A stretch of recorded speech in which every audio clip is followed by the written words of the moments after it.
Ako si Vince. Maganahan ko mananong. Day 12 sa atong daily vlog. Natay special guest karon. Ali, kuyog ta.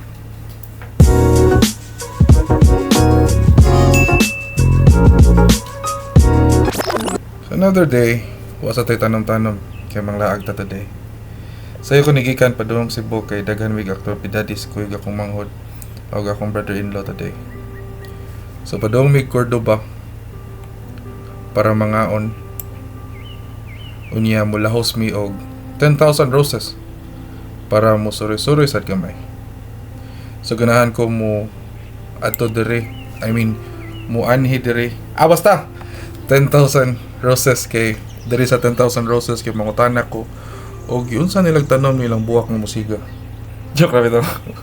So nata dire karon kay atong paminawon akong interview sa akong brother-in-law nga si Michael aka Kyo. Ali, paminawan ninyo. So Brad, may hapon. Hapon. So, narita karon kuyog nata diri ron sa 10,000 roses. Ato interview diri ako brother-in-law si Brad Pilo, Brad Michael. Master Brad. Yes ra. Kira. Kasyon sa tagdiot. Yay. Take a break gikan sa checkings papers. Okay. So Brad, musta imong buhay-buhay recently? Like imong farming life. Ning life mo rag na ba sa ta important sa ta. Tag wala sa tay. Pahinahimo pa sa karon busy pa sa sige. Pamaligya lumpia o kuan. Thank you Gerkon. Check papin. Brad, so karon kini nga interview is para ni sa to ang vlog nga Green Thumb.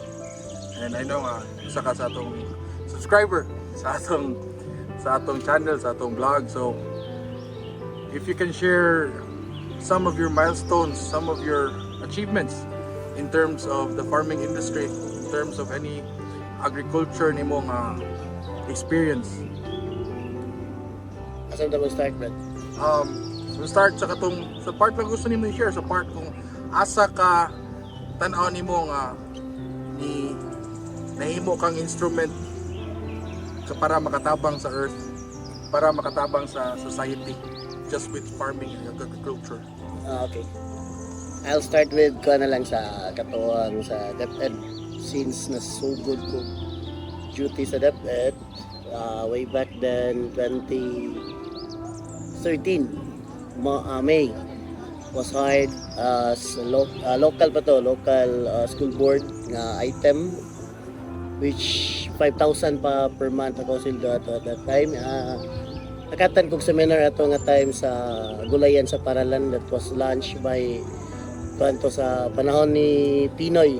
Sa kang Pinoy pa to nga project sa Gulayan sa Paralan nga ilang aim is to integrate gardening sa school para mabata sa new generation somehow ma-orient unsa day ang importance sa gardening sa ilang life.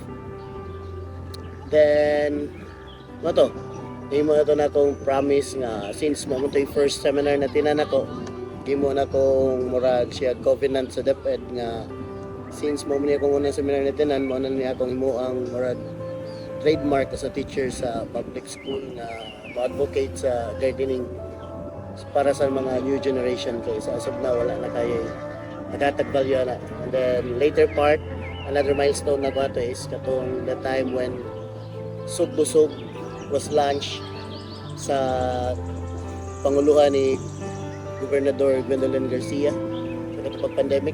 So at that time, condition kay ko ito kay nanang ko experience. So gigamit na ako as kuan ako ang previous experience para somehow maka-advance ko sa akong farming venture sa competition mo to naka-champion ko sa municipal level sa Sugbusog sa eskwelahan. Okay.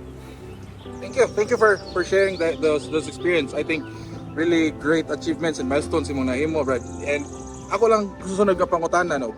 Backtrack tagamay, step back tagamay sa imong experience or knowledge about farming. So first place, why were you interested in terms of farming and agriculture? What made you your interest ba in terms nga ganahan di ka musod ani kay not all people would really like to do farming or agriculture, so what unsay ni push nimo? Okay.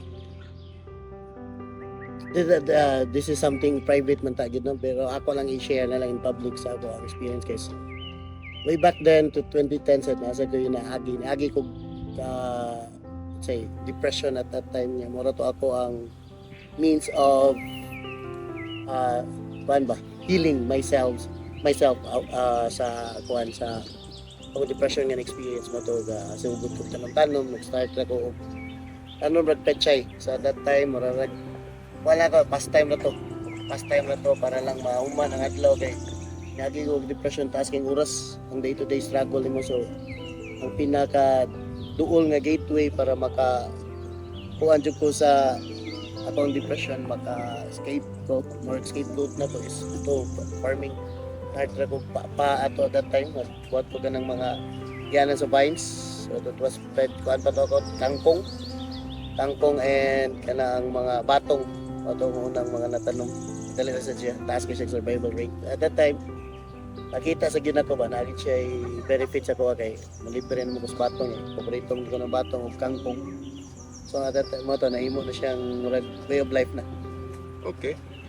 So it seems like farming is a huge factor sa imong kinabuhi karon. So unsay pinaka I would say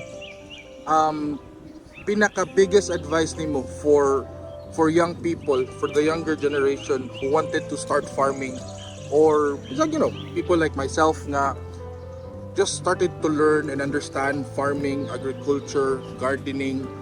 Unsay murag base mo experience, base mong milestone ka na achieve, unsay best advice nimo nga unsay imong gusto masulti sa generation sa mga young people nga gusto mo start og farming?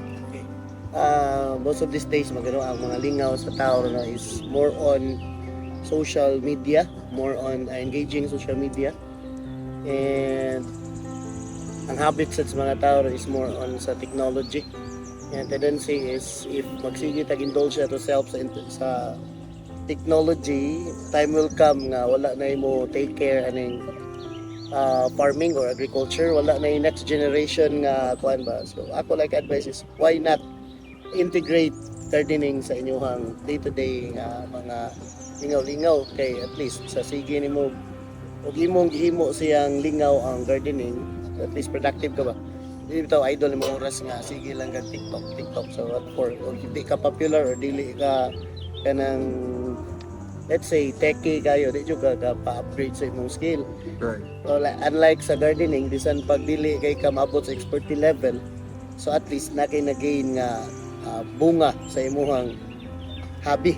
Ako mo gihimo hobby siya mo to siyang nahimo na nako ano pastime na nga kanang entertainment para di naman gud siya actually job na ko ang farming, di ni siya tawag og kanang kapoy sa ko mo rin siya way of life and part is just lingaw-lingaw na ko. Thank you very much for sharing. So what's next?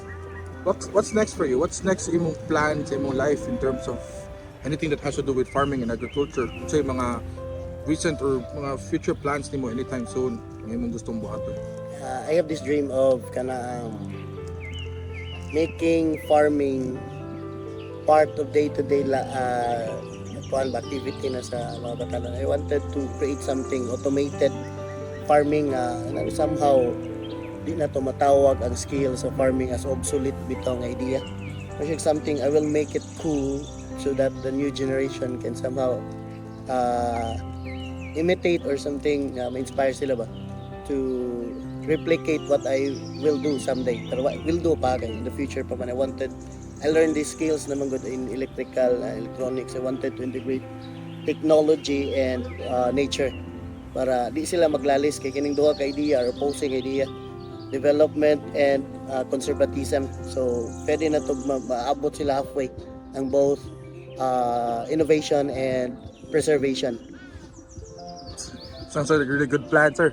Pero akong gusto may bawaan ba, like unsay final message nimo for everyone nga gusto mo sugod og farming or is doing farming right now, or really has this idea nga dili maayo ang farming para nila? What's your final message to everyone? what do you mean turning point para mo makuan sila? Not really, like dili siya yung convince people, probably to motivate, to inspire people ba nga why farming, why agriculture, why gardening, like why people would be interested in doing something like you do. For me, engaging in farming, maram ko kag naghatag og life. You're giving life to people because every system will fall, but agriculture will not.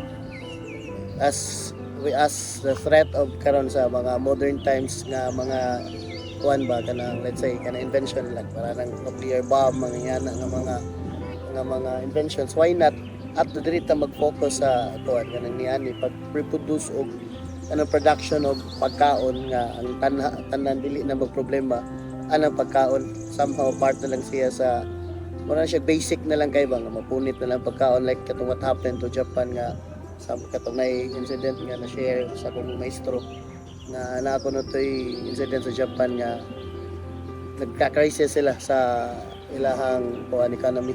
Natoy usa ka person nga nag-initiate siya tanom og oranges sa street nga mo to sila gikuhaan og food sa mga tao nga walay kwarta at that time kay lang kwarta after World War II, post World War II nagka-Mickey Mouse money sila. So na-fall ang ilahang system, fall ilang economy, but ilahang system sa farming wala. Mo to'y nakapahatag og kuan ba life sa katong nag-recouse pa, nag-struggle of recovery sa ilahang economy. Agriculture ang nakahatag nila. So final message, sir. Anything you wanted to say to everyone? I wanted to share lang that guys, you know, as we all know, karon ang environment ba nato is harsh na kayo no. Kuha na kayo kanang murag needed siya kanang help nato ba. So kasama join me to advocate farming para as himuong kuan ba day to day activity lang part siya routine lang nga madagdag ninyo nga at least di makasalig pa to sa next generation na paday tayo mabilin na kanang advocate of promoting life giving skill. Okay, I think that's it. If na kayo gusto i-plug, Red, i-plug yung muhang YouTube channel. By the way, di ko'y nagsugdan sa una ang atong channel Mr. Pavri Q, F-A-B-R-I niya, then letter Q, space Q, Mr. Pavri Q. Muna akong page na nasugdan pero wala pa ko ka tiwas og mga vlogs for ka ko na to output wala ko din tiwas kay maestro mo ko busy. Okay, so I think mo na to. Thank you very much. I hope that we are inspired with the words nga gisulti ni Brad Michael today in terms of farming. So on our way home, nihapit mi sa warehouse para kuha ng stock ng aircon sa magpa-install na mo nga client this coming Monday. So I think that's it on sa for today.